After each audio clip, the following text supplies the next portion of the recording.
राष्ट्रवाद का उदय अध्याय में मैं चर्चा करने जा रहा हूं इन न्यू कंजर्वेटिज्म आफ्टर 1815, 1815 के पश्चात संकीर्णवाद या रूढ़िवाद। अभी प्रश्न ये उठता है कि रूढ़िवाद क्या है, संकीर्णवाद क्या है। तो सबसे पहले हम ये समझें कि रूढ़िवाद क्या है। रूढ़िवाद जो है वो परंपराओं पर बल देता है। रूढ़िवाद जो है एस्टैब्लिश्ड इंस्टीट्यूशंस एंड कस्टम पर बल देता है, यानी कि स्थापित संस्थाएं एवं रीति रिवाज पर बल देता है और क्रमिक विकास पर बल देता है, क्विक चेंजेस पर नहीं कि जल्दी जल्दी बदलाव आए उस पर वो बल नहीं देता। तो क्या क्या चीज पर बल देता है?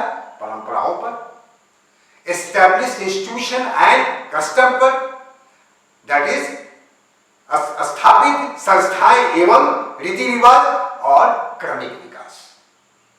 अब संकीर्णवाद और रूढ़िवाद को हम अच्छी तरह से समझ सकते हैं जब हम चर्चा करेंगे कांग्रेस ऑफ वियना की, यानी वियना की कांग्रेस की बात जब हम करेंगे तो इस बात को अच्छी तरह समझें।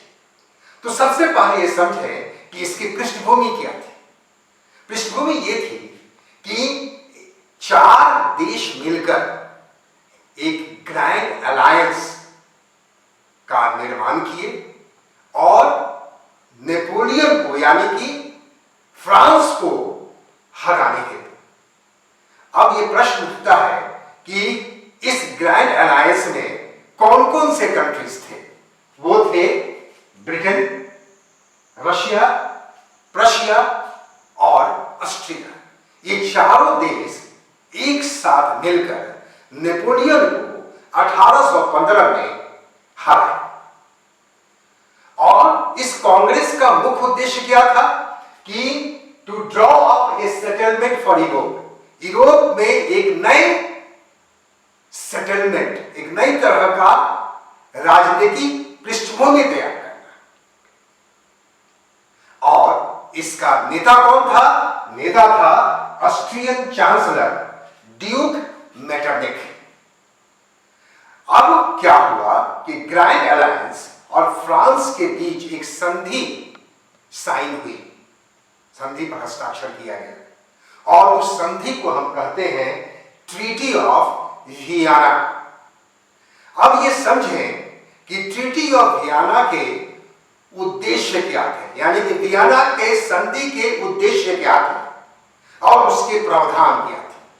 उद्देश्य ये था कि एक ऐसी व्यवस्था स्थापित कर की जाए जो संकीर्णवाद हो, जो रूढ़िवाद हो, मीन्स रूढ़िवादी व्यवस्था कायम करना। दूसरा क्या था कि जो जो बदलाव नेपोलियन ने किए थे उन बदलावों को हटा देना। और तीसरी बात क्या थी कि जो जो राजाओं को उसने उखाड़ देखा था उन राजाओं को पुनः स्थापित करना। अब आपको अजीब सा लगेगा कि हम बात किए थे आपसे राजनीतिक स्वतंत्रता की, आर्थिक स्वतंत्रता की,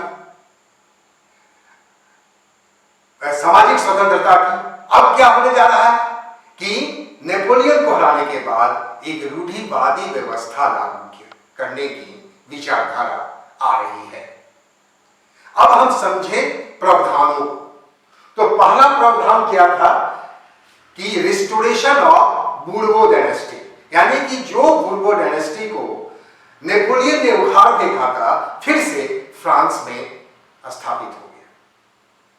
और France lost the territories it had annexed, और नेपोलियन ने जो जो देश पर कब्जा किया था वो सारे देश से उसको अपना कंट्रोल छोड़ देना पड़ा, अपना नियंत्रण छोड़ देना पड़ा। और एक ऐसी व्यवस्था ये लोग कायम करने की कोशिश किए कि फ्रांस देश के इर्द गिर्द कुछ ऐसे राज्य स्थापित किए गए ताकि फ्रांस भविष्य में वो एक्सपांसन ना कर सके, और उत्तर में, दक्षिण में, पूर्व में और पश्चिम में वो बहुत से राजा स्थापित कर दिए गए। अब हम समझने की कोशिश करेंगे कि उत्तर में कौन सा राज्य स्थापित किया गया। नीदरलैंड इंक्लूडेड बेल्जियम, उत्तर में नीदरलैंड के साथ Belgium. Genoa was added to Piedmont in the south, दक्षिण में पिडमॉन्ट। प्रशिया को कुछ क्षेत्र दिए गए पश्चिम क्षेत्र में, और ऑस्ट्रिया को उत्तरी इटली दिया गया, और 39 राज्यों का जो जर्मनी का महासंघ था उसको हटाया नहीं गया, उसको अनटच रखा गया। वो मान लिया गया कि ये महासंघ रहेगा। और पूर्व में रशिया को पोलैंड के कुछ क्षेत्र दिए गए और रशिया को सैक्सोनी का क्षेत्र दिया गया।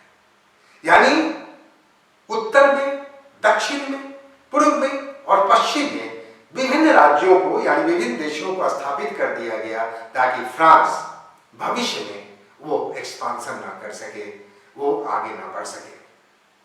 और इस तरह से फ्रांस को कमजोर करने की कोशिश की गई, और फ्रांस को कमजोर करके एक नई पुरातन व्यवस्था, एक नई संकीर्ण व्यवस्था, एक नई रूढ़िवादी व्यवस्था को स्थापित करने की कोशिश की गई। उस व्यवस्था को हम मैटरनिक व्यवस्था के नाम से भी जानते हैं, और इस व्यवस्था की चर्चा मैं